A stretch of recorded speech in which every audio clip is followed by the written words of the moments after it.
Bullseye with Jesse Thorn is a production of MaximumFun.org and is distributed by NPR.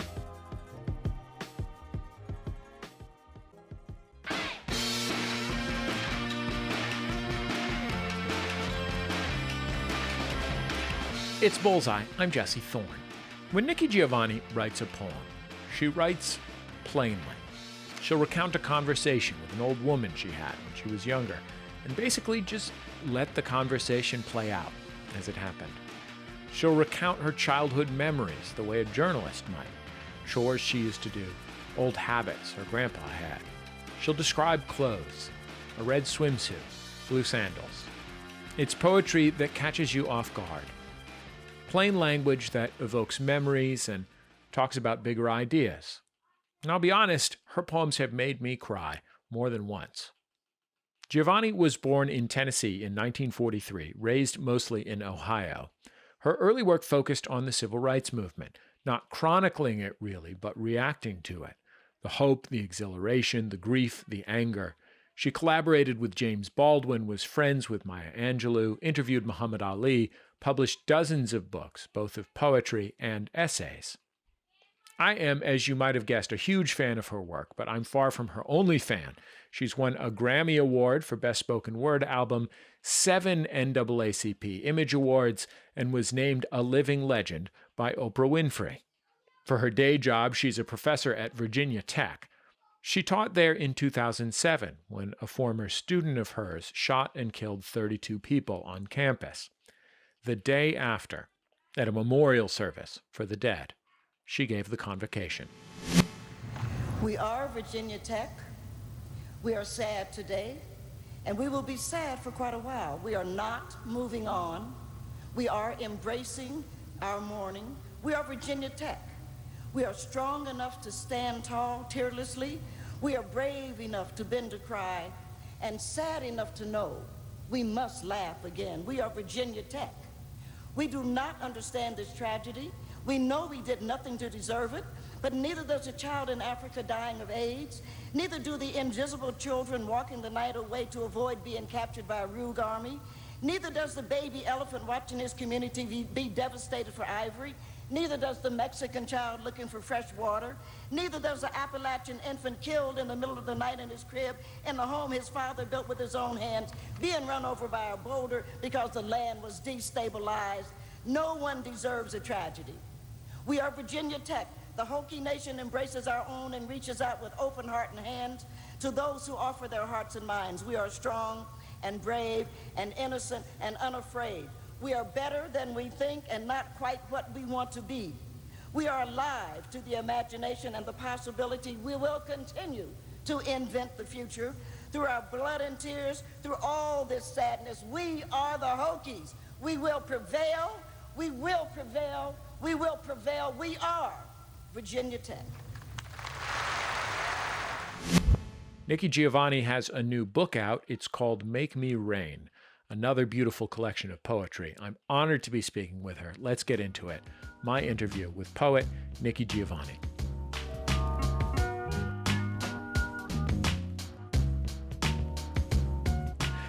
Well, Nikki Giovanni, welcome to Bullseye. I'm so happy to have you on the show. It's such a pleasure. Thank you. I'm delighted to be with you. Do you remember the first poem you ever wrote?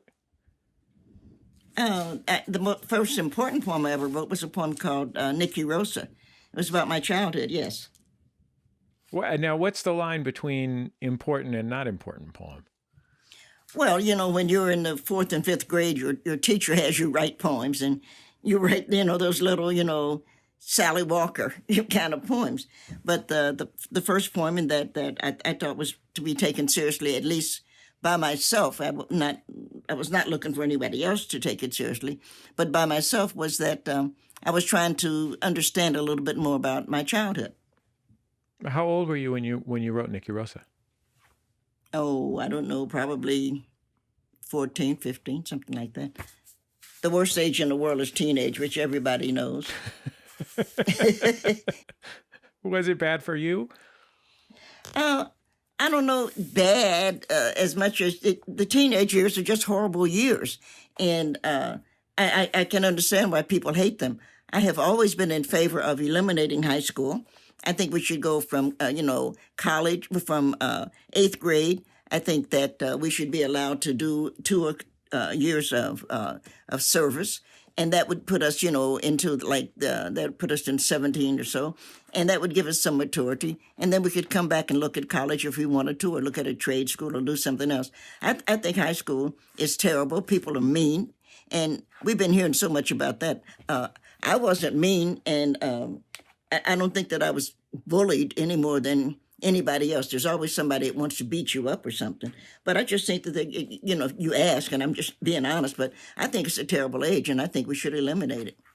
That was actually the plan for me. That was like the backup plan. I went to an arts high school in San Francisco, and I'm not that talented. And so when I auditioned for the arts high school, the backup plan was always that I would take the CHESP, which is the California High School Proficiency Exam, and just hang out until it was time to go to college. Yeah. Well, I was an early entrant to Fisk University.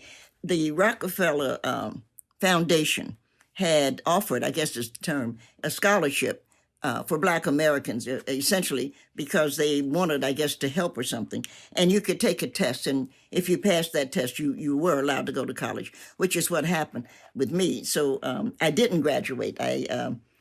Thank God, I avoided the prom. I didn't have to go to the prom, and I didn't have to graduate, and I didn't have to worry about all of that. I went on to college, and I think that was a better idea.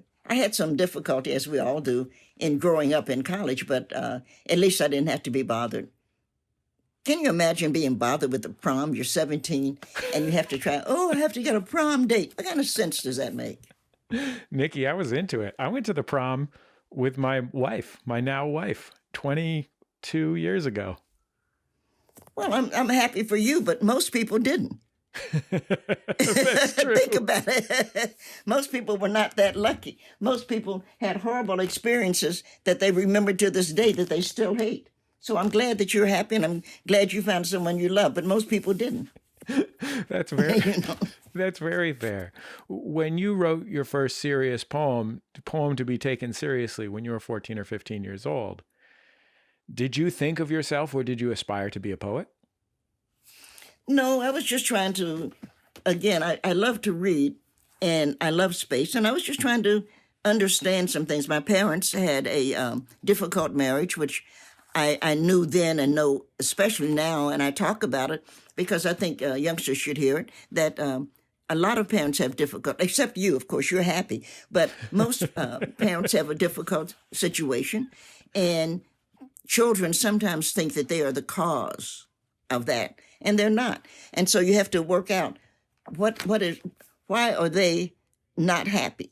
And they're not happy, and you know that because every Saturday night they're arguing, or your father is over drinking. My mother didn't drink that much, but my father would be drunk. So I don't think that he was the only drunk father in the world.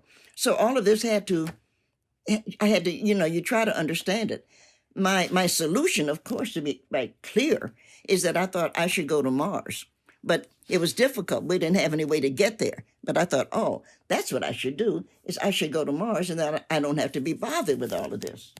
My mom is the very same age as you are. And I always grew up with the knowledge that when she went to college, she went to George Washington in Washington, D.C., she was living at home, and her parents didn't speak to her because they didn't think she should go to college.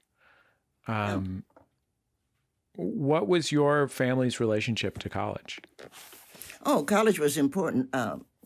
Both of my parents and my grandparents, my grandfather, I attended and ultimately graduated from Fisk University, which was my grandfather's school. He graduated in 1905. And my grandmother went to Albany State.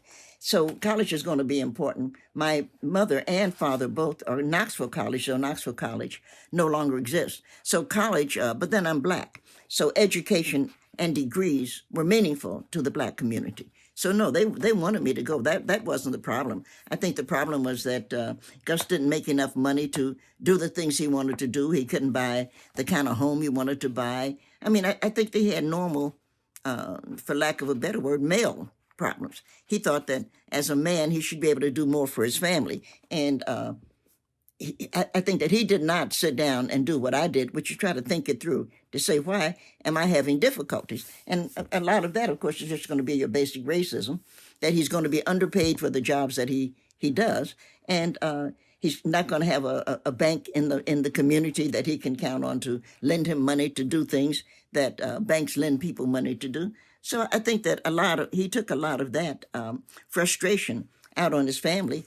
And I didn't think that was smart or good or right, and so I went to live with my grandparents. Where did your grandparents live? Knoxville, Tennessee. That's where I was born. I am the first child in my family born in a hospital, and I am the baby sister. And I'm smiling, but you can't see. But like any baby sister, you're gonna have arguments. I don't know what line you are in your family, but you argue with your older siblings. And when Gary, her name was Gary Ann, and when Gary and I would have arguments, which wasn't all that much, but we'd have them.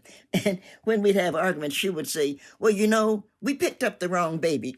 You were born in a hospital. You're not ours. You belong to somebody else. And it used to frustrate me until I finally realized the response to that was, I think you're right. I don't know you people. I'm not kin to you people, and I need to go someplace else. And then she quit saying it. I love it.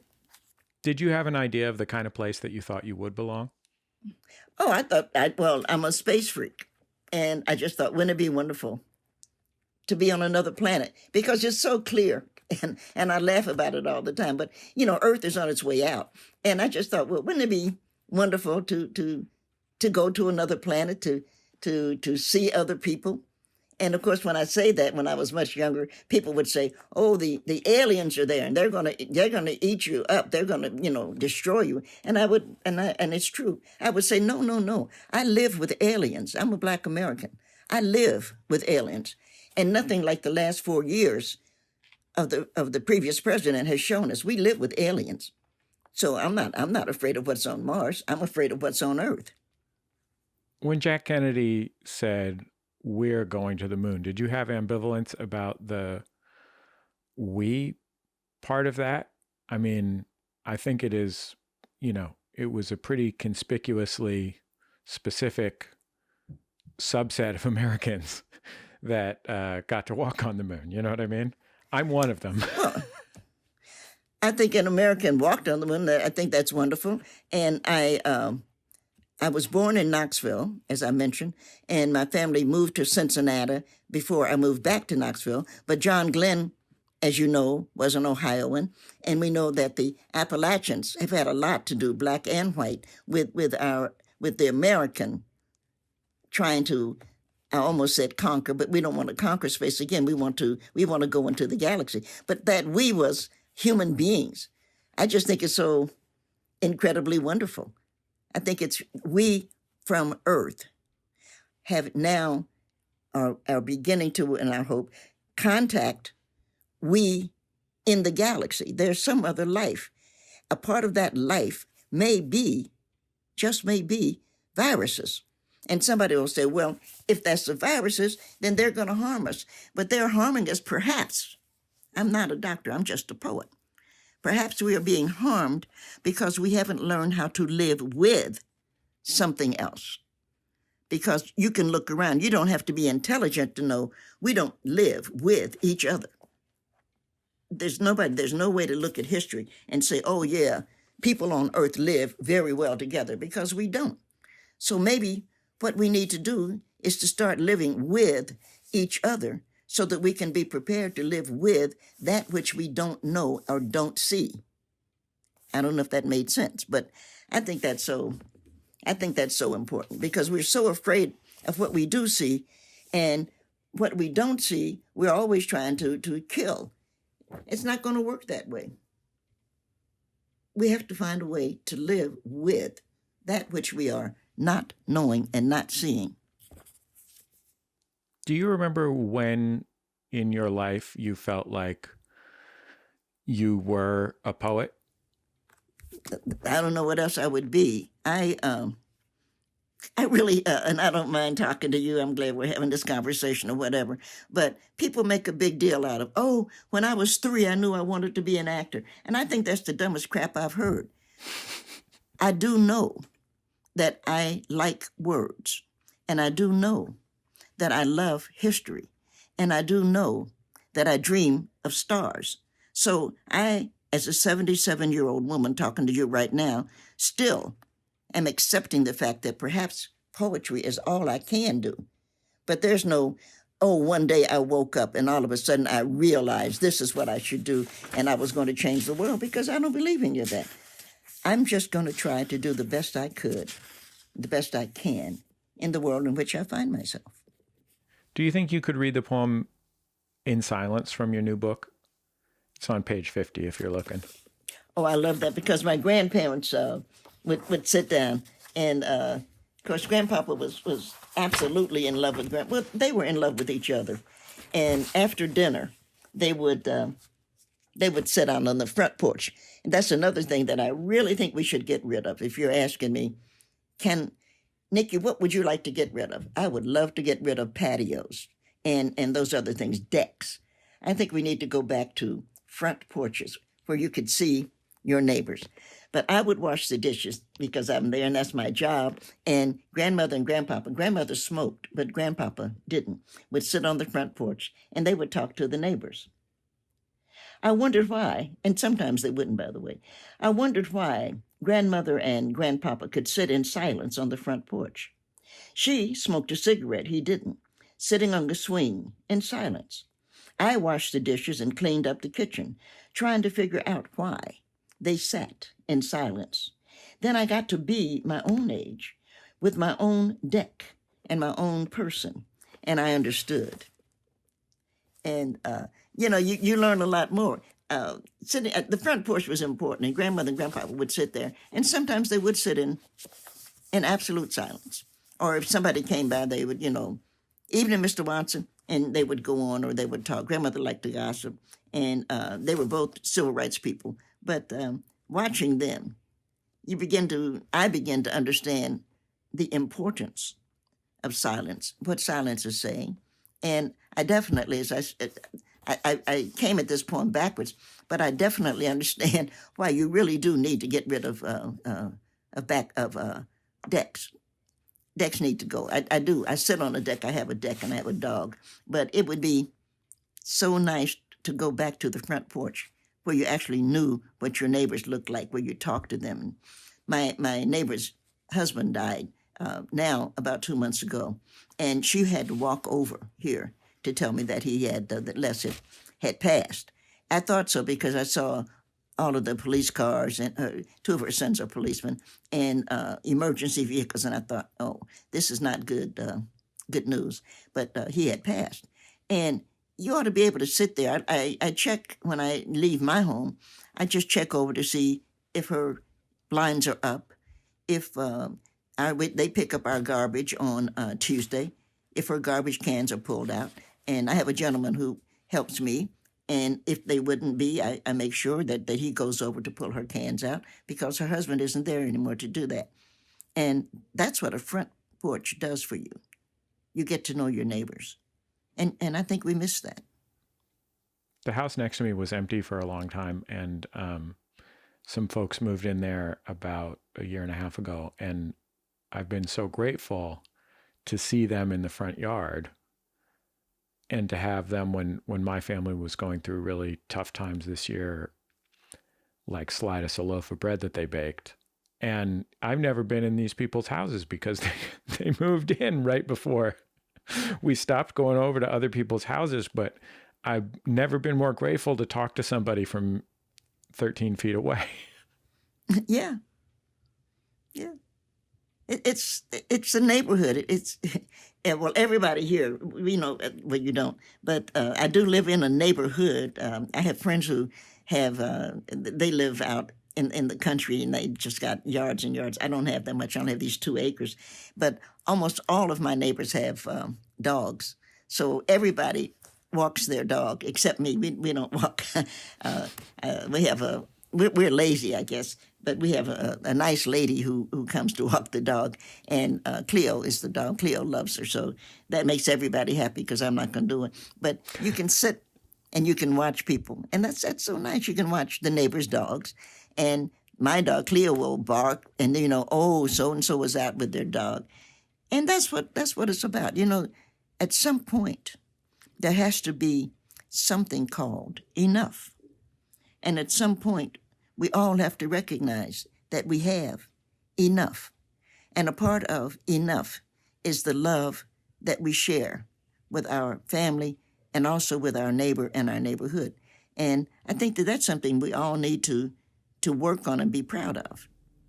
When I was preparing for this interview, I went into the archives of another NPR show, Fresh Air, and I listened to a conversation that you had with Terry Gross in the early 80s. Oh. Mm-hmm. You were, I guess, 35, 40 years old, something like that at the time. And you talked even in that conversation about your comfort with moving through different parts of life, that you were fine with not being a young person, like in the early 20s, I'm going to go have a march type of energy. Right. Even then, was that something that you had to talk yourself into, that comfort, or was that something that came naturally to you? I just think I was intelligent. You probably still are. I really do.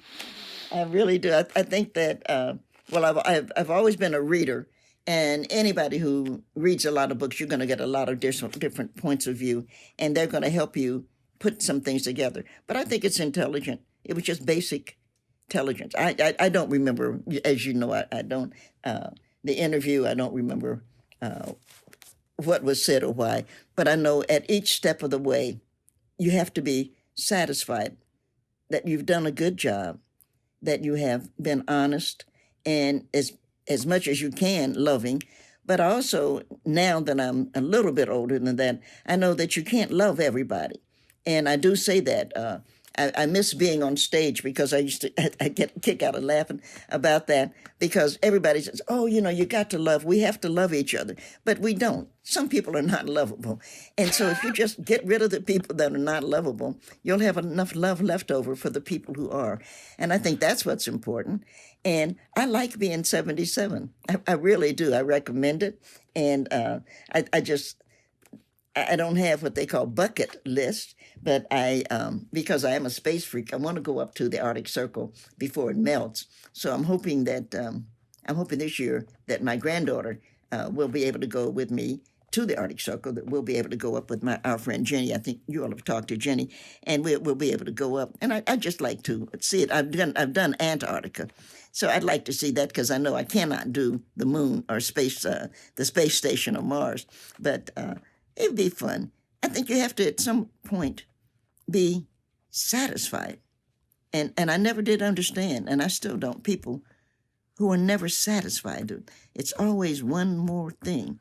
And I hate that. A friend of mine is a grandmother now, and her daughter just had a daughter. And she was saying, oh, the baby's so cute. I wonder what it'll be. And you don't correct your friends, otherwise you can't stay friends. But my first thought, it'll be a baby. Get over it. Because something just born doesn't have a tooth in its head, and usually doesn't have a hair on its head, doesn't know how to say anything. All it can do is whine or whatever, cry or whatever. And I'm thinking, already people are saying, I wonder what I wonder what it'll be when it grows up. Why? Let it be what it is as it grows. And it's very strange, because that's a lot of pressure. So all of your life, you've been hearing somebody say, oh, you really have a good chance to sing. Your voice is so wonderful. You can, or, oh, you're really smart. You can do a lot of math, so maybe you'll be a mathematician. Maybe you'll be a physicist or something. But why don't we let people develop? Why don't we let them blossom? Why don't we treat people with as much respect as we do tomatoes on the vine? Why don't we let them grow and bloom? Why don't we leave them alone? We'll finish up with the great Nikki Giovanni in just a minute. When we come back, I'll ask her what her dreams are like lately. She'll tell me why she doesn't feel like sharing that. Thank you very much. It's Bullseye for MaximumFun.org and NPR. This message comes from NPR's sponsor, NerdWallet, a personal finance website and app that helps people make smarter money moves. Have new money goals this year? Whether you want to use credit card points to plan a family vacation abroad once it's safe, or take advantage of low mortgage rates to refinance and save for your child's education, NerdWallet is the best place to shop financial products to help make your 2021 money goals happen. Discover and compare the smartest credit cards, mortgage lenders, and more at nerdwallet.com. Hey folks, it's me, James Arthur M., host of Minority Corner, your home through these bewild times for weekly doses of pop culture, history, news, nerdy stuff, and more through a BIPOC, queer, and allied lens. I already took you back in time through One Time Machine. We're going back even further. Oh my God. Ooh, here we go. I'm holding on. I know it seems scary because now we're in the 1830s. I know. No, Wait, I don't hold on. like that time. Continuing along on the White People's Apology Tour, Justin Timberlake. That is Minority Corner. Like, having those difficult conversations, those necessary conversations. This is now the moment for white people to be rising up and going, this is our problem. So join me and some of your new BFFs every Friday here on Maximum Fun to stay informed, empowered, and have some fun. Minority Corner, because together, we're the majority. On NPR's Consider This podcast, we don't just help you keep up with the news, we help you make sense of what's happening.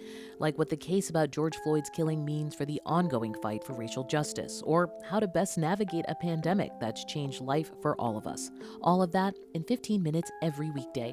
Listen now to Consider This from NPR. Welcome back to Bullseye. I'm Jesse Thorn. If you're just joining us, I'm talking with Nikki Giovanni. She's a poet and essayist and professor at Virginia Tech University. She's been writing poems since the 1960s. Her works have been celebrated by Maya Angelou, Oprah, and James Baldwin. Her latest collection of poems is called Make Me Rain. You can buy it now at your local bookstore. Let's get back into our conversation. There's a really wonderful sort of granddaughterly poem that I loved in your book, Make Me Rain. I wonder if you could read it. It's a short one. It's called Everything But the Water. My red plaid-ish swimsuit, blue sandals, suntan lotion to keep me safe, potato chips, chocolate chip cookies, lemonade but no ice, Mommy's old blanket, Mrs. Frisbee and the rats of Nim, in case I finish, surf's up, the grass Daddy cut yesterday, and lots of sun. The only thing missing is the ocean. Oh well, maybe next year. And that's because I've always lived in, of course, on land, and now I'm living actually in mountains. So it's really different. And so you always, you'll say to yourself, "Oh, I wish but be lovely. I've got my swimsuit, I've got my suntan lotion, everything but the water." And so, yeah, I like that. Thank you. You mentioned that you've always been a big reader. When you started writing poetry, was there ever a time that you thought your poetry should have language that was grander and more writerly or whatever, fancier, for lack of a better word, rather than what it is, which I think is like very deeply connected to spoken language? Oh, thank you. No, I've always just wanted my language to be honest and to be understood. And I've always, I tell stories, and I come from a family of storytellers. So when I'm trying to write a poem or writing a poem, I want that story to come through. I want somebody to read that and say, "Oh yeah, I got that. I remember," that's, you're always hoping that you get that "I remember." But no, I wasn't, my career, because writing is my career, is a competitive career. And I would be a big, big, big liar if I didn't say that. We writers are competitive. But one of the things that we are competitive about is trying to tell the truth, trying to find something that somebody else has not paid attention to. And the other day, I've been on, this is a part of virtual book tour because of Make Me Rain. And I was doing a lecture with the college, and one of the questions, that come through the chat room, and I'm not good at any of that stuff, but it came through the chat room. What do you think is the most important speech that was ever given? And I don't know what that youngster thought I was going to say, but I said, and it's true, probably in America, the most important speech that was made was when Mose Wright stood up in the courtroom and said, "Dar he." Just those two words, "Dar he." And from that, of course, as you know, we're going to get Mrs. Parks, Rosa Parks. We're going to get her refusing to give up a seat. We're going to get a civil rights movement. And from that, we're going to get, which I'm now so proud of, we're going to get Black Lives Matter. And Black Lives Matter goes all over the globe. But the youngster that I said that to was surprised because he said, "Well, I thought you would have said, I have a dream," or something. I said, "No, you asked me and I answered." And for me, I think one of the most important speeches ever was when Mr. Wright stood up and said, "Dar he." And that changed a lot. And I think that, people, and that's what I want my work to do, is to maybe look at some of the people that we've overlooked, that we forget the strength and the beauty and the courage that it took for them to present themselves with the words that matter. And so I like to think that my words matter. My words are not nearly as important, and I know that, as Mose Wright, because being the uncle, the granduncle, of Emmett Till, and ultimately having to see that body, that was, I hope I never have to face that. That's more courage than I would want to be bothered with. But I think we have to give Mr. Wright credit. I think that somewhere there should be a statue of Mose Wright standing, pointing his finger, saying, "Dar he." That was a great speech. When I'm writing for the radio, like for this show, for example, I have had to really work hard to develop the skill of being able to put down on paper something that feels like something that you would say out loud. I think that's one of the hardest things about writing for the radio is you want to write like you would an essay, an opinion piece for the New York Times or something. Because that's what you've been taught writing is for so long. And you really have to work to hear yourself saying it in your head before you put it down into the computer or onto paper. Mm-hmm. And I wonder when you're writing, if you sort of see it on the paper in your head, like think of it as writing, or if you hear it being spoken in your head and think of it as speech. I think, to be honest, and I don't mean to be frivolous on this one, I think I see it in my heart. I think I see what touches me. And what touches me, I'm wanting that bit of light to touch somebody else. There's an old, and I'm sure you know that, an old children's song, but it's a spiritual. "This little light of mine, I'm going to let it shine." And that's not a great spiritual, and it's not a great song or anything like that, but it makes a lot of sense.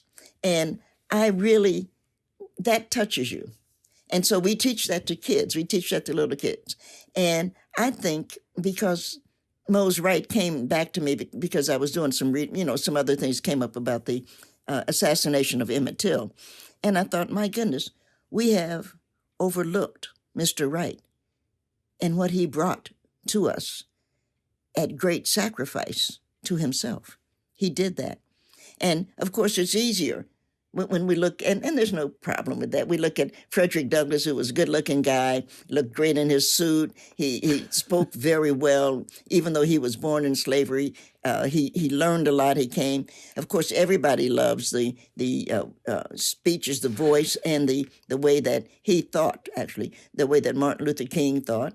Everybody, we mentioned very earlier, everybody thought, and everybody was right. Winston Churchill could give great speeches, and Jack Kennedy gave great speeches, and there are more. But once you put that in your mind and you're just sitting at your desk and you're saying, what's a great speech? I had to come back to Mose Wright, Dar he. That cannot be overlooked. you've taught for quite a while at Virginia Tech. You teach English there. Mm-hmm. Is there any particular book or text that you particularly love to teach? No, I don't. I don't do criticisms. I don't critic. I teach creative writing. So what is important to me for my classes is imagination. And I have been, right now, I'm teaching in the evening, but I have been teaching in the morning. I have been teaching at 8 o'clock. And people would say, well, 8 o'clock is a terrible hour. Why do you teach at 8? That you have to get up so early. And I say, yeah, because the students come to me from their dreams. I love the 8 o'clock class because they wake up and probably put just the jeans or whatever on and come on over to class. And before the COVID, we could bring our coffee in, and then we could talk about what we had dreamed. So I don't have a text. We have the dreams of the students, and we start to write about it. And as Thelonious Monk, and I'm a big Monk fan, but somebody was correcting Thelonious Monk, which was a stupid, bad, ugly thing to do. And Monk looked up at him and said, the piano don't have no wrong notes, because they were trying to correct him on that. And Monk is right. And I say that to my students. I want them to know that Thelonious said the piano don't have no wrong notes. And words are not wrong. You're writing a poem or you're writing a short story. There's no wrong poem or short story. It's just words haven't found their right place. So what you're doing as you're beginning to bring your dreams to paper is making sure that the words find a right home. It kind of wakes them up. Yeah, I have much less fond memories of my 8 a.m. classes than you seem to have. Oh, I'm sorry. I really am sorry, because it's a great time. It really is, because there's nothing else to have annoyed people. By the time you get to the 11 and 12 o'clock class, something has made you angry. But you go for the 8 o'clock class, you just come from bed to me. And so, have you had any great dreams lately? Actually, my dreams have been pretty good.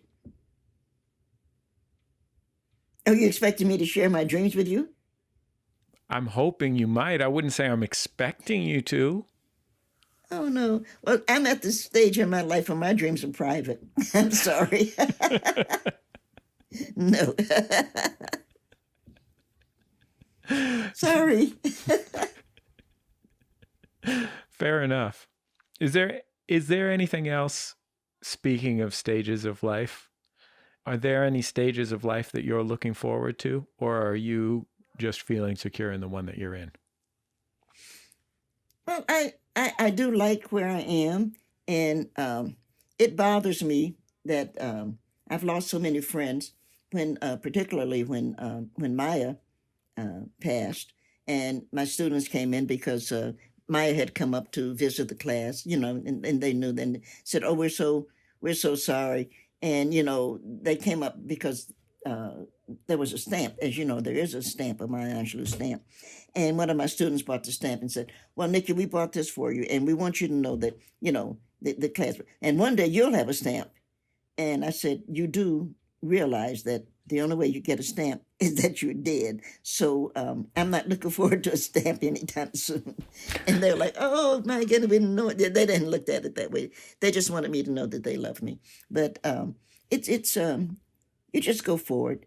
I saw Ferlinghetti just passed, and he was, 101.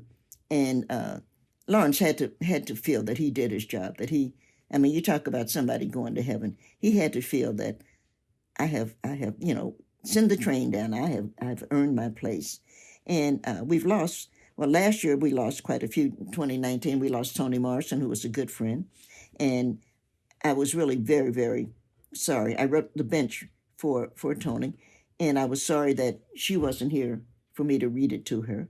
And you just try to go day by day.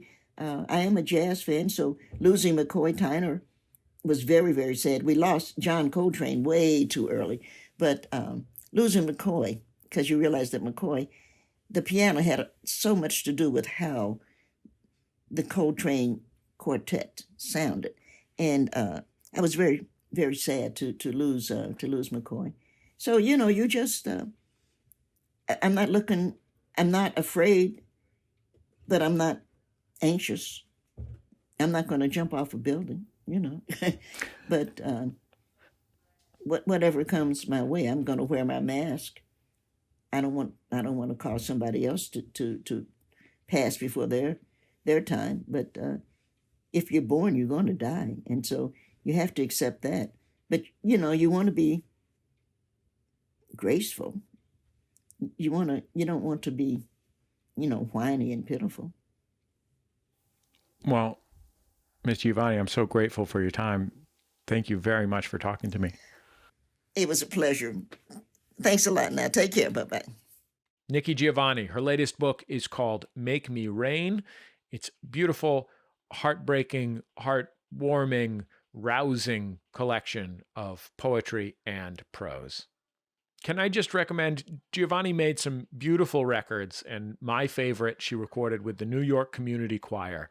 It's called Like a Ripple on a Pond, and it is her performing her poetry along with the choir singing, and man, it's a wonderful record.